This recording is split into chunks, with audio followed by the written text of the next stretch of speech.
In 1841, Woodland Cemetery and Arboretum in Dayton, Ohio was established. I don't think anyone knew the absolute icons that would be buried there when it underwent its inception. To be sure, Woodland is a beautiful place with scenic vistas of Dayton down below, which I find it ironic that the most famous inhabitants of this cemetery aren't atop that hill. The Wright brothers are interred here, along with one of their longest and oldest friends located nearby. But not atop the hill with its soaring views. No, they are located in a rather modest plot well below it. Notable Black poet and writer Paul Laurence Dunbar is here, as well as businessman John H. Patterson, who first popularized the use of the cash register and was a local hero here to the residents of Dayton during the flood of 1913. It is said that Woodlawn is haunted, but the most popularized story of the cemetery isn't really a ghost story at all, nor is it really paranormal in nature, but rather of the deep and abiding love of man's best friend.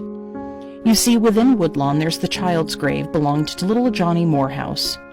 Tragically, Johnny fell into the Miami and Erie Canal one winter, and despite his faithful dog pulling him to safety, Johnny didn't make it, either succumbing to the drowning or hypothermia, we'll never know which, the detail being lost to history. Johnny was buried, and his faithful friend and dog laid atop his grave and wouldn't move until he too passed. Johnny's family reportedly had the dog buried with their son after its passing, and the grave of little Johnny and his faithful dog is as you see it here. Poignant, sweet, but nothing particularly paranormal about it, despite it being the cemetery's most popular ghost story.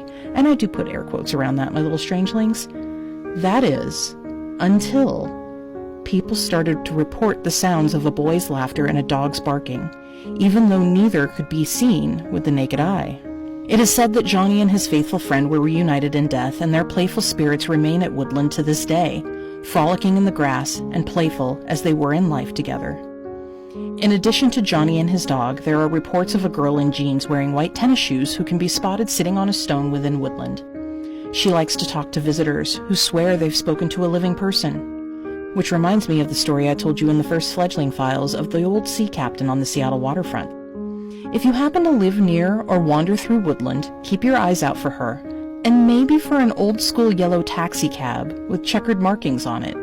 I've heard told there may be one that drives out of the past and along the idyllic pathways from time to time.